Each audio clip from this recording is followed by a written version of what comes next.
करार शेतीमध्ये पुढे आपण जातोय तो म्हणजे लेखी करारातील महत्त्वाचे मुद्दे. दुसरा मुद्दा आहे करार शेती यशस्वीसाठी त्याच्यातल्या 2 बाबी आणि उत्पादनाच्या बाबतीत काय असेल. आता पणन संस्था येथे पहिला मुद्दा. लेखी करारातील महत्त्वाच्या मुद्द्यामध्ये पहिला 1 नंबरला येतो म्हणजे पणन संस्था. पणन संस्थेचा एवढा मोठा रोल आहे या ठिकाणी, कार्य आहे. त्या पणन संस्थेअंतर्गतच सगळा कार्यभार चालतो. दुसरा मुद्दा आहे तो प्रायोजकामार्फत पुरविण्यात येणारी साधनसामग्री आणि तांत्रिक सहाय. या ठिकाणी प्रायोजकामार्फत पुरविण्यात येणारा जे काही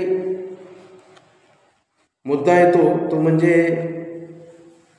साधन सामग्री आणि त्याला मदत करणं, सहाय्य करणं. हा त्या ठिकाणी लेखी करारातील महत्त्वाचे मुद्दे लिहून घेत असताना, करार करत असताना जे मुद्दे मांडायचे ते या ठिकाणी पहिला येतो पणन संस्था आणि प्रायोजकामार्फत दुसरा येतो पुरवण्यात येणारी साधन सामग्री आणि तांत्रिक सहाय.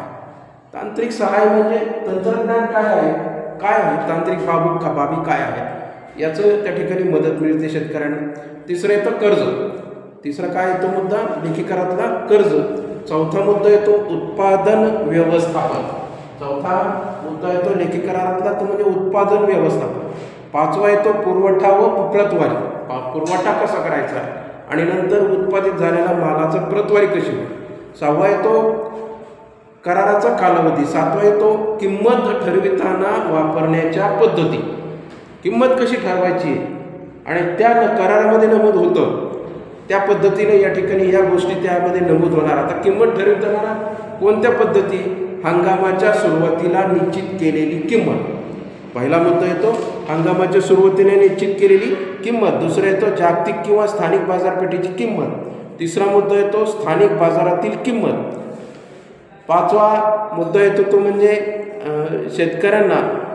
चौथा मुद्दा येतो कन्साइनमेंटवर आधारित किंमत. कन्साइनमेंट बांधील. या सगळ्या 4 बाजू या किमतीवर ठरलेल्या असतील. त्याच्यानंतर 8वा भाग येतो तो म्हणजे मुद्दा येतो लेखी करारातला म्हणजे शेतकऱ्यांनी रक्कम अदा करावायची पद्धत, अग्रिमची परतफेड. अग्रिम जो घेतला आहे तो अग्रिमची पुन्हा परतफेड होईल. विमा संरक्षणाची व्यवस्था हा 9वा मुद्दा येतो लेखी करारामध्ये मांडवायचा. 10वा मुद्दा येतो शासकीय एजन्सीमध्ये नोंदणी आणि 11वा मुद्दा येतो तो म्हणजे प्रायोजक शेतकरी यांच्यातील वाद तंटे सोडवण्याची यंत्रणा ही स्वतंत्र असेल.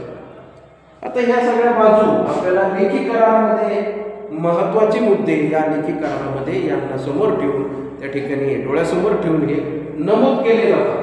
आता दुसरा मुद्दा पाहून म्हणजे करार यशस्वीतेसाठी काय बाबी. 2 येतात, फक्त 2 बाबी आहेत. पहिला बाब येते म्हणजे प्रायोजकामार्फत उत्पादनाच्या विक्रीकरिता योग्य बाजारपेठेची निवड आणि दुसरा मिळतो तो म्हणजे शेतकऱ्यांनी जोखीम स्वीकारण्याची तयारी. शेतकरी असाही जोखीमेमध्येच जगतो. पहिला कराराच्या यशस्वीतेसाठी 2 बाजू या ठिकाणी नाण्याच्या एकाच्या. प्रायोजकामार्फत उत्पादन विक्री करिता योग्य बाजारपेठेची निवड करणं आणि दुसरी मुद्दा येतो त्याच नाण्याची दुसरी बाजू म्हणजे शेतकऱ्यांनी जोखीम स्वीकारण्याची तयारी. या करार शेती यशस्वीतेसाठी या 2 बाबी आपल्याला लक्षात ठेवाव्या लागतात. आता तिसरं येतो उत्पादनाच्या बाबतीत. उत्पादनाच्या बाबतीत म्हटलं तर काय जाईल, कसं पाहता येईल तर पीक व वाहतुकीच्या दृष्टीने योग्य जमिनीची निवड. पीक कोणतं आहे त्यानुसार जमिनीची निवड करणं गरजेचं आहे. कापसासाठी मी तुम्हाला हमेशा सांगत असतो काळी खोल भारी काळी अशी जमीन लागते किंवा ऊसासाठी त्याच पद्धतीची लागेल. मग त्याची निवड करत असताना अशा जमिनीची निवड केली तर कापसाचा उतारा चांगला येईल, म्हणजे उत्पन्न चांगलं निघेल. म्हणून त्या आणि वाहतुकीच्या दृष्टीने दुसरा काय उत्पादन वाहतूक कशी करता येईल त्या ठिकाणी सोयीची असेल. त्याच्यानंतर योग्य शेतकऱ्याची निवड दुसरा मुद्दा येतो. उत्पादनाच्या बाबतीत मी तुम्हाला बोलतोय विविध पिकानुसार कराराच्या पद्धती ही तिसरा मुद्दा उत्पादन. विविध पिकानुसार पीक बदललं तर करार बदलेल, पीक बदललं की त्याचा करारही बदलेल. कृषी मालाची खरेदी व शेतकऱ्यांचं वजन असे दर्जा तपासण्याची सुविधा. प्रायोजकामार्फत विस्तार कार्यासाठीचा कर्मचारी वर्ग, पीक व स्थानिक वातावरणासाठी समरस यंत्रणा, स्थानिक माहिती व अडचणीच्या दृष्टीने तंत्रज्ञानाचा वापर. या सगळ्या जवळपास आपल्याला या 6 मुद्दे उत्पादनाच्या बाबतीत आपल्याला दिसून येतात. चौथा मुद्दा सगळ्यात महत्त्वाचा म्हणजे काय की कृषी मालाच्या खरेदी व शेतकऱ्यांचं वजन तसेच दर्जा तपासणीची सुविधा हे सगळ्यात महत्त्वाचं आहे. शेतकऱ्याला उत्पादित केलेला माल त्याची वजन आणि त्याचा दर्जा तपासण्याची त्या ठिकाणी सुविधा त्या ठिकाणी उपलब्ध होते.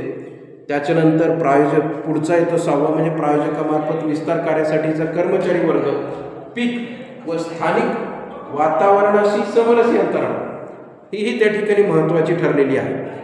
शेवटचा 6वा मुद्दा येतो तो म्हणजे स्थानिक माहिती व अडचणीच्या दृष्टीने तंत्रज्ञानाचा प्रसार. सगळ्यात महत्त्वाचं जे स्थानिक भागामध्ये गेल्यानंतर आपल्याला माहिती नसलं तर त्या ठिकाणी त्याची माहिती देणारा एक व्हिडिओ असतो. जसं आपण बस स्टँडला गेलो किंवा एस टी स्टँडला गेलो तिथे बऱ्याच कंपन्याची जाहिराती तिथे एका टी व्हीवर दाखवल्या जातात किंवा त्याच्या फ्लेक्सवर मांडलेले असतात, बॅनरवर मांडलेले असतात. याचा प्रचार प्रसार करणं आणि या अडचणीच्या दृष्टीने तंत्रज्ञानाचा प्रसार करणं या उत्पादनाच्या बाबतीत असणाऱ्या या बाजू आहेत.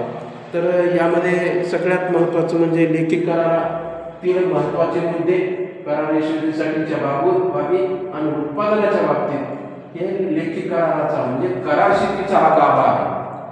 करार शेतीचा हा काय आहे तर गाभा आहे. म्हणजे अंतर्गत गोष्टी काय आहेत याच्याविषयी आपण या व्हिडिओमध्ये माहिती घेतली आणि याच्यामध्ये माहिती घेतली. आपण सर्वांनी त्याचा अभ्यास करा आणि माहिती घ्या. पुढचा व्हिडिओ पहा. धन्यवाद.